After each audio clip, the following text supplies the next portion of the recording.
Alright, here we go. Welcome, listeners, to Equestrian Voice, where we interview you. And I ran on out of introductions that are unique. Anyways, I'm your host, Silver, and with me is my co-host, Foxum. Hello. Anyways, before we start, we're going to introduce our mystery person. Would you like to give your name, mystery person? My name is Xavier Mendel. Is that your real name or a screen name? That'd be my real name. That is a pretty badass med. I never liked it. Really? How could you not like that? It's like It's identifying. If anyone asks, "Hey, you know Xavier?" Yeah, no, anyone knows that. You're the only one with it. I'd like to be John for a while. John Smith. Or Joe or Bill. Since you hopefully watch My Little Pony, how avid are you in the fandom? Are you just a regular brony, or do you go to the darker sides? I'm a I wouldn't say you would call it well known, but I write creepypasta. You know what that is? Yeah, I know what that is. Yeah, I've wrote about 74, 75 of those. I lost count. And I wrote a couple based on My Little Pony. I might have to check those out later. I've seen some pretty good ones out there. There were two wrote on My Little Pony. One I tried a continuation of Cupcakes, which just sucked. I didn't like it. And the other was about Rainbow Dash, and it was about crazy psychological shit. That sounds about the normal kind of creepypasta stuff. Well, Rainbow Dash smoked peyote, and then just went crazy. And it was like a descent into madness, and it was great. I should find that one day. But alright, so outside of the show and the writing you just talked about, are there any other hobbies that you have? Hobbies. Well, programming, I guess I can put that as a hobby. I do that as a job too. Building shit, gaming of all kind, being interviewed by random people. It's a good hobby.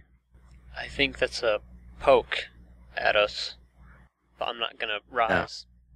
Yeah. Lame insults have no effect on me. The best hobby though, and one everyone should get into, is collecting money. You know, it's nice. I like to trade. I like to trade the money occasionally for other types of goods, but I think a lot of people would agree with that. You'd be surprised. Anyways, in 2 to 3 sentences, real quick, how would you describe yourself? I'm tall, boring. Yeah, that's 2 sentences. Not sure if that counts, but you know what, you tried. That's all that matters. Those are what my teachers said too. Anyways, you said you do programming as a hobby. What exactly do you program? Well, before I was, let go, I coded for Microsoft. What did you work on in there, if you can say? Oh, I can. We worked on Windows Vista 7, 8, and Windows Server 2008. You know, I've seen a little bit of Windows 8, but not that much. Any secrets of how it sucks? I mean, of it? I wish I could tell you. I mean, I did engine stuff. That's... Every time I bring it up, people give me shit about Metro.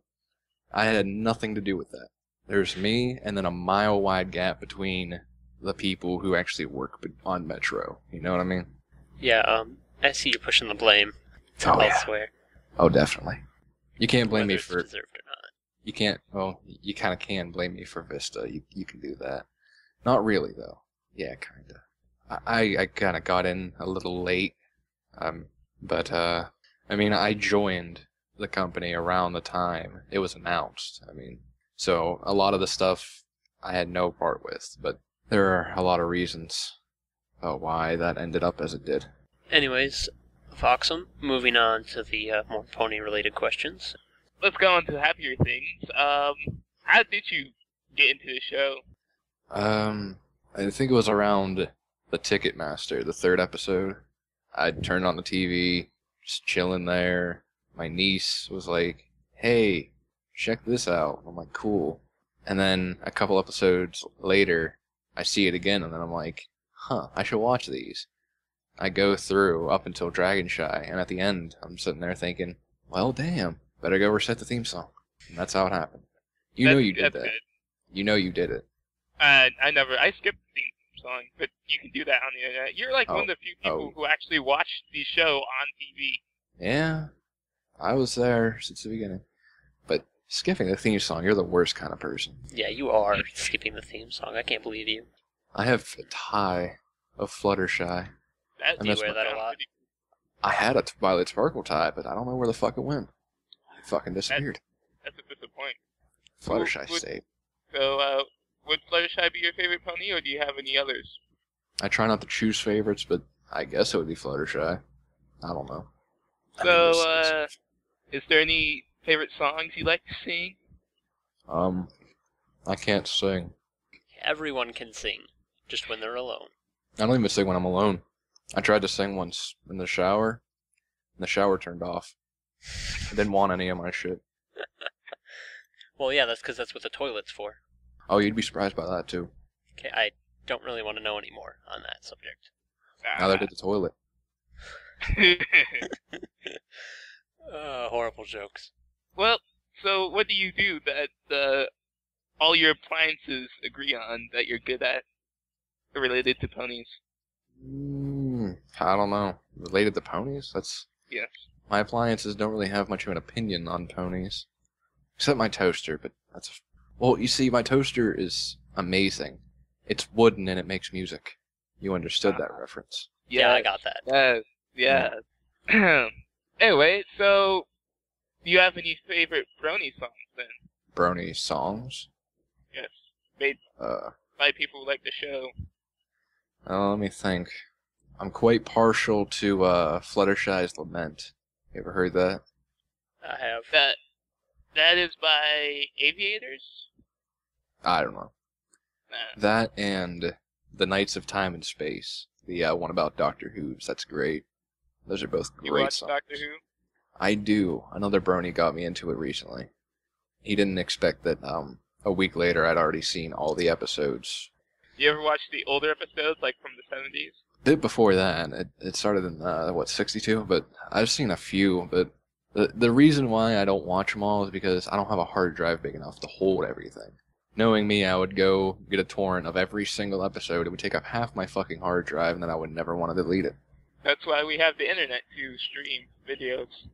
I don't like streaming videos. I much prefer to download a torrent and just watch everything later. You know, we've sort of jumped around a bit. Do you actually do anything within the fandom, besides the creepypastas you mentioned earlier?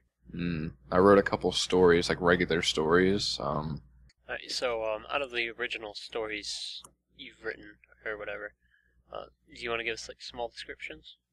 Let's see, here's the latest one I wrote. I'm still working on another chapter for it, but I'm lazy. It's called Always Another Day. And the description is, Pinkie Pie and Twilight perform a time experiment that goes horribly wrong, leaving Pinkie to experience a peculiar set of events. Basically what happens is, shit goes down, Pinkie Pie turns immortal. She's immortal. Oh, great. But the universe is trying to kill her, but it can't. So she'll go through these gruesome deaths over and over, but always just appear at some point in the future. She has quantum immortality. Like, so she comes back to life? Or gets reborn? No, she never dies. She experienced the death, but as everyone else does, it never happens. It Like, never she'll happens. Like, So, like, she's the one who experiences it. yes. Like, she falls down a staircase and lands on a knife. That never happens in real life. That has probably happened, like, once, and that guy was super unlucky. But yeah, so she falls on a knife that she was carrying. You know, that probably happened before. Okay, well, then that was her fault. Carrying a knife on stairs. Yeah, she was carrying a big box of stuff. Wobbly stuff, anyway. And then, so she gets stabbed with a knife as she was carrying the party supplies for a party tomorrow, and then she's just at the party tomorrow. And the death just never happened. It happened to her. She felt it. She experienced it. But no one else is aware of the event. Does she experience any deaths? You don't have to say if it's poison. Does she experience any deaths where other ponies are around?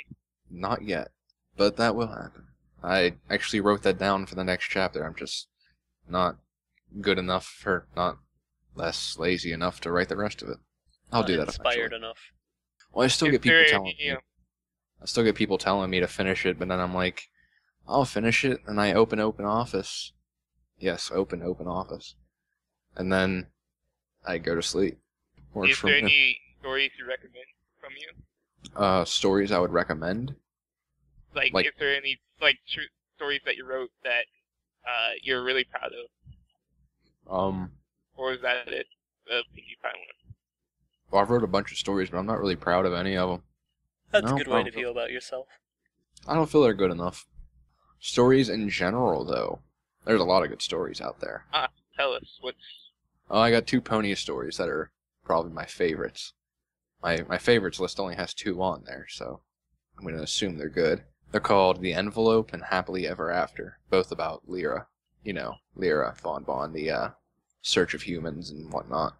Am I the only one that thought it was pronounced Lyra? Well, it's Lyra because the name comes from lyre, which is a type of harp. As a harp I pronounced that liar. Well, that's because nobody wants you. Alright, everyone. Sounds like that's a bit of a wrap. And now for the final twist. Mr. Xavier, is there any questions you'd like to ask me or Fox? Give me a few hours to decide. Alright. I guess we'll just all stay in silence as we wait for you. Alright, I got this. Okay. You got it? I got this. What's your favorite Monty Python sketch? How about that? It's a hard one. That is a I swear to good question. God, if you reply with the Spanish Inquisition, I'm out of here. No. I don't know if it's my favorite, but I really like this one. I think it's from The Miracle of Life or whatever. The one where it shows like the Catholic family that can't use condoms, and all their kids are like walking out the door, and they just keep going. They're selling their bodies to science. Yeah. Yeah, it's from The Miracle of Life. Yeah, that was a good one. How about you, Fox? I'm going to have to pick the funniest joke in a world that kills people. Oh, yeah. Personally, my favorite is the 4 Yorkshire Men. You ever heard of it? No. I'll see if I can find a link. Which one is that one about? It's about 4 Yorkshire men. They're all really, really poor. Alright, everyone. This was Equestrian Voice with Xavier Mendel. Say hello or goodbye. Hello and goodbye. Anyways, if you want to get on the show, just email us at equestrianvoicecrew, which is CRUE, @gmail.com with a request, and we'll try and get you set up. And I think that's a wrap. This is Silver's Guys, signing off. Bye. Cool.